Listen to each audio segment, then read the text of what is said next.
Welcome back to Insight Review as we look back on the defining stories of the past 7 days.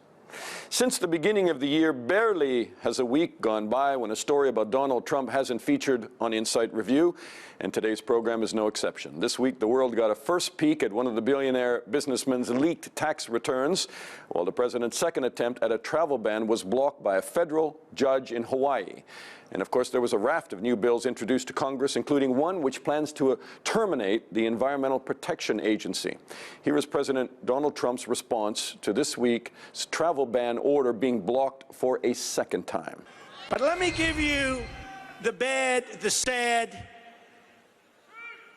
news. Moments ago, I learned that a district judge in Hawaii, and I have to be nice, otherwise I'll get criticized for speaking poorly about our courts. This is, in the opinion of many, an unprecedented judicial overreach. It's really something that hits us to the core. If you have an order that's coming out there that's taking us back half a century to a time when there was discrimination by nations of origin or by religion, that's something that we have to speak up against. Joining me on Insight Review today, broadcaster and psychotherapist Lucy Beresford, and we're back with London Evening Standard's defense editor Robert Fox, and we'll say it's the good and the happy as opposed to the bad and the sad. Yes. Thank you. Judicial overreach. I mean, he is going after one of the cornerstones of democracy in the American institution, which guarantees balance against executive power. Yes. Would you? Yes, I mean, it doesn't really matter who stands in his way. Trump is somebody who feels within the playground of life that you can just pick off your enemies one by one, and it doesn't really matter. The key thing is to be seen to win. And that's going to be a problem for a president, because it isn't about winning battles necessarily. It is about trying to make arrangements. And this time he is coming up against people who have the authority and have the wherewithal to be able to stand up to him. And have read his tweets and have read some of his campaign messages. Now, Robert, these are coming back to haunt him, right? Because before, it didn't appear that anything he said he would be held accountable for. But the judge says clearly, based on his previous statements, this order was issued to disfavor a particular religion. Yes. Yes. And that's where it's very interesting to hear a psychotherapist talk about the conspectus, the way Trump is playing against himself, because he's the deal maker and he's very interesting about making deals. He's boxing himself, to change the metaphor, into a corner, because as he said, this one probably now, and I wouldn't have said it 4 weeks ago, is going to the Supreme Court. Indeed. I think we'll have another go. And he may win it. And he may win. He could win it, but there is a deficiency in Trump's rhetoric. By the way, I was just listening to that. He is a terrific speaker. The fact is that his rhetoric for campaigning is marvelous, is to be marveled at, and he's still campaigning. What he seems to me to be unfamiliar with, and this is a very Eurocentric sort of Brit historian or whatever, he seems to be unfamiliar with constitutional principle and practice. As you said, you know, the balance between the judiciary, the executive, and the legislature. He doesn't even seem to understand that the legislature, particularly in the form of the US Congress, according to the way the Constitution works at the moment, actually has executive authority. It can't order executive action, but it can prevent it and interrupt it. He seems, as Lucy has just told us, for various reasons, not to accept that at all. Well, he may not be stumbling through all of this. I mean, we've heard Bannon talk at the CPAC conference. You know, Bannon, who's been depicted on Saturday Night Live as the Grim Reaper and other things. I mean, Bannon has talked about the deconstruction of the state, and you have more than 2,000 bills now that have been quietly introduced while all of this controversy has been going on about wiretapping and Russia. 2,000 bills now he's introduced to weaken the administrative state.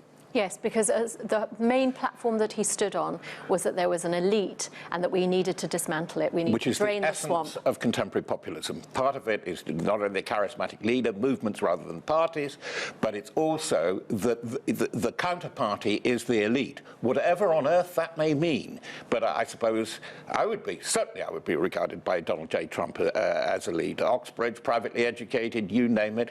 Grubby freelance hack, as far as I'm concerned. But this is the way that you set it up. It is Manichaean. black and white, light and darkness. And so far, I agree, he's been pretty effective because his approval rating with Flyover America, the people in the middle, is still pretty good. Seems to be able to say what he wants. But I do want to ask you very quickly, because it was developing in the news, this GCHQ statement which has come out where Trump, through Fox News, essentially accuses Obama of wiretapping.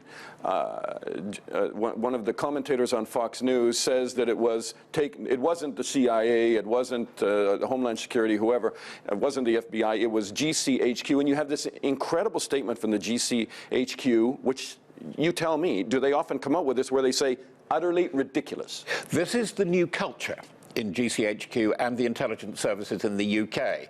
They've got fed up with being nice and fluffy and represented in very famous fiction, from anything from John le Carré through to ex-intelligence chiefs actually writing thrillers. They are quite clearly worried about it because there's a name and there's a big issue behind this. And the name is Snowden, that they're bulk collecting data, and I think that's what the American agencies were getting. They collect an enormous amount of data, and they don't necessarily trigger it or analyze it, but it's there. And that is the point that Snowden made. And it's often subcontracted to private agencies. The other thing is it goes with what Trump is saying about the elite and the big state. And where he is on the money here is the suspicion of something which we only thought existed in the Middle East, the deep state. Mm-hmm. And I think that's where it is. And I know, actually, the intelligence agencies in UK, because of what they are facing in terms of what they conceive of their own security, are very worried about it.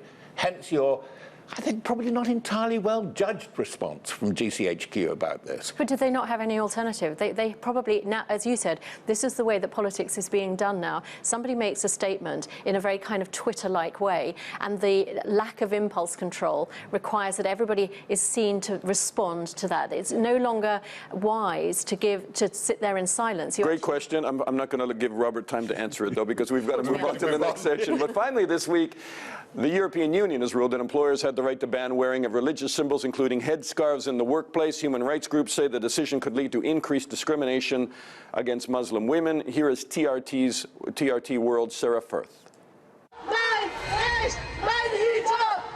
It's become a major political issue. And now the European Union's top court has entered into the debate on headscarves in the workplace, ruling that in some instances, employers will be able to ban Muslim staff from wearing headscarves at work. The European Court of Justice said if a company has a neutral dress code in place, it doesn't amount to direct discrimination, and it can ban the visible wearing of any political, philosophical or religious sign. The court was giving a judgment on the cases of 2 women in France and Belgium who were fired for wearing headscarves. The court said that may not have amounted to direct discrimination, but went on to say that employers cannot ban someone from wearing a headscarf on the request of a customer. We're back with Lucy Beresford and Robert Fox, and it's very important to say that this ruling was not against headscarves. It was against the ability of an employer to ban any religious symbol in the work. And not just religious, it could be political. So you could have a sort of CND badge if you wanted to. It could be a cross for the Christians, it could be a skull cap. But unfortunately, it has been taken to imply that we're really targeting Muslim women. And the danger, the fear, is that this might prevent some Muslim women from entering certain parts of the workplace, that they might feel that their liberty is being infringed. And Robert, what's important is that they've said that you have to apply this equally. You just can't decide to ban one religious symbol and not the other. Yeah, but I think it's the political and media mood music. That's why it is ill-judged, because the way it has come out is giving employers power in a way that seems to play to the nativist, populist right wing, unless you're purely Danish and show that you're purely Danish, as their right wing would say.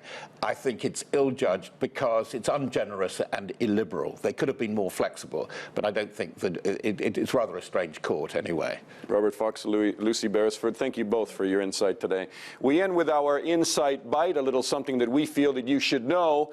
And part of the world famous for its natural beauty has become even more stunning.